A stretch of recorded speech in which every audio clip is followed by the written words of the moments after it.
great start to your day. Today we're going to be on lesson 84 in your math books. Go ahead and turn to page 546, lesson 84. We're going to talk about mean, median, mode, and range. Why don't you turn with me, please?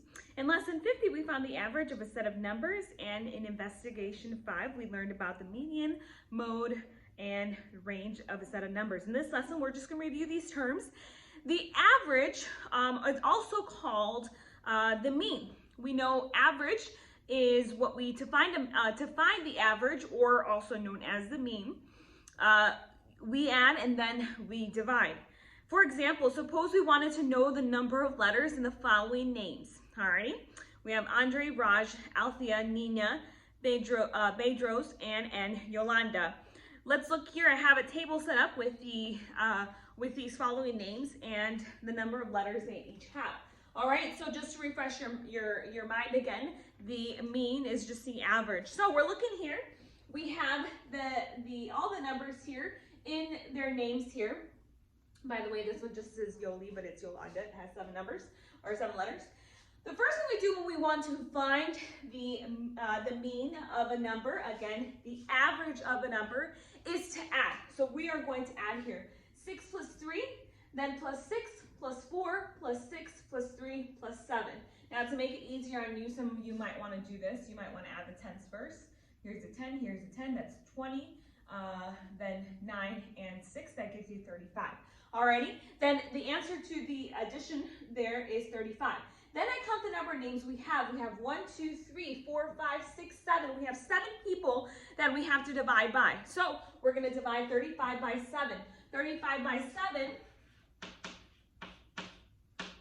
is what? What is 35 divided by 7? All right, you are right. It is 5. So 5 is also known as the mean of this set of numbers. All right. So again, the first thing we do when we want to find the mean of a set of data, we have to add all of the numbers first. Add all of the numbers that you have in that set of data, and then divide by how many numbers you have. In this case, we had 7. All right. The mean number of the letter is 5. Notice that no name contains 5 letters. None of these names here that you see on the board contain more than 5 letters, or contain 5 letters. The mean of a set of numbers does not have to be one of the numbers. In fact, the mean of a set of whole numbers can even be a mixed number. You could even have a mixed number there. Let's look at example 1 on the board here. It says, find the mean. Find the mean. All right. Let's look here. So first thing we have to do is to add 2 plus 7 plus 3 plus 4 plus 3. What's the answer to that problem? To that addition problem? Correct, it's 19. All right.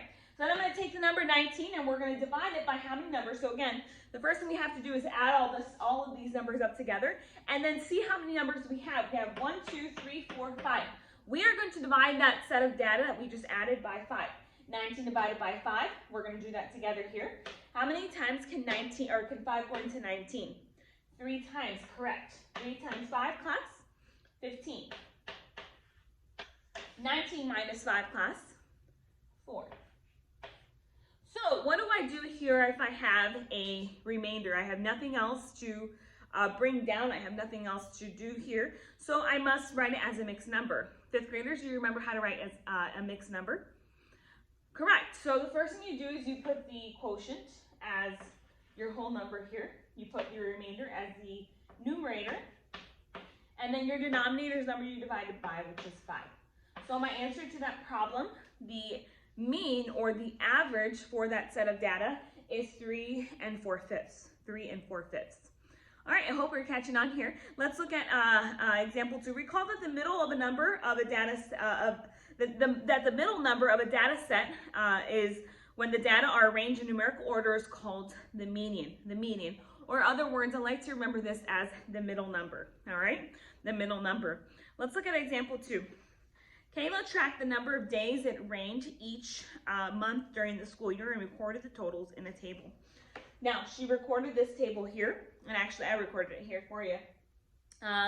So let's do this. First we have to find the middle number. I must put these numbers in order, all right? So all of these numbers were already put in order for you right here on this chart. already, and in this set. So look at the order here. They're numerical order, so that's the first thing you have to do when you want to find the middle number of a set. Make sure you put all the numbers in numerical order. Once you have that, then what you have to do is find the middle number of that set. How do I do that? Well, I like to often count going to the middle, all right? So if I have 1, 2, 3, 4, and then here I have 4. These are the 4 middle numbers. Okay, that means that the number 5 is, sorry, I think I said that wrong. These are the 4 numbers going in that I counted going into my set here. So that means that the middle number there, once I counted 4 going in, was the number 5, all right? And that right there shows you that that is the median or the middle number of that set. All right, let's look at page 548. If a data set has an even number of data points, there are 2 middle numbers. In these cases, the median is the average of the 2 middle numbers. Let's suppose I had a table like this, all right? And there was 2 numbers in the middle. Well, let's look at the next example here. That one's going to show us how to do it. All right. Here we have the example 3. Jordan recorded the number of inches of snow that fell during the first 8 weeks of winter. And let's look here. He recorded all the numbers here. The first thing I have to do, again, to find my median in the number is to do what, 5th grade? Correct, to put the number, to put all the numbers or all the set, the entire number set in numeric order. So once I have done that, which I've already done on the board here, I'm going to go ahead and find the middle number. All right, here is 1, 2, 1, 2. Here is 1, here's 1. So I know that these 2 are my middle numbers of the set. Okay, these were already done. So what do I do with 5 and 6? Which one is my median? Oh no, I'm stuck here. Okay, it's not actually that hard. You just have to take these 2 numbers, 5 plus 6, add them up together. That's the first thing I have to do. 5 plus 6, and that gives me 11. Alrighty?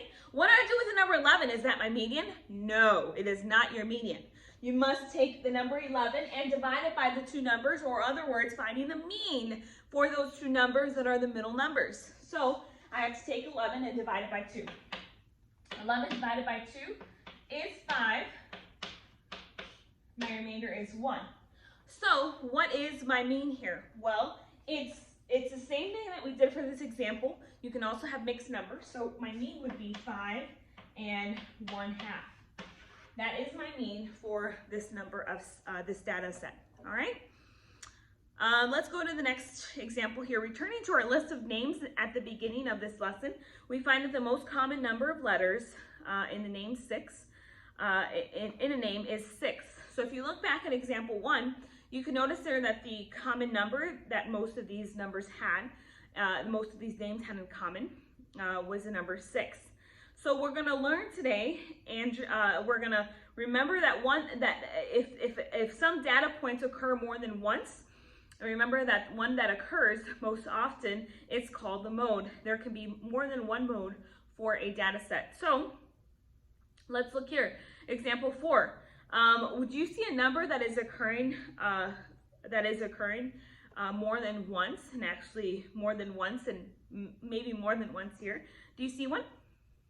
All right, now I see one. It's the number 5 and 7, and I didn't do this on the board with me, but I hope you're following along with me. So that is the mode. The mode is the number that appears the most frequently there, and that's the mode. Mean, median, and mode are different ways to describe the center of a data set. They are called measures of central tendency. We might also be interested in the spread of a data set. Spread refers to how data are stretched out. The simplest measure of spread is range. Recall that the range is the difference between the largest and smallest data points. For example, in example 4, the largest number of new accounts is 8 and the smallest is 1. So the range for the data set is 8 minus 1. Remember the range as well. Range, you take the largest set or the largest number and you subtract the smallest number from that you have. The largest number that I had in example 4 was the number 8.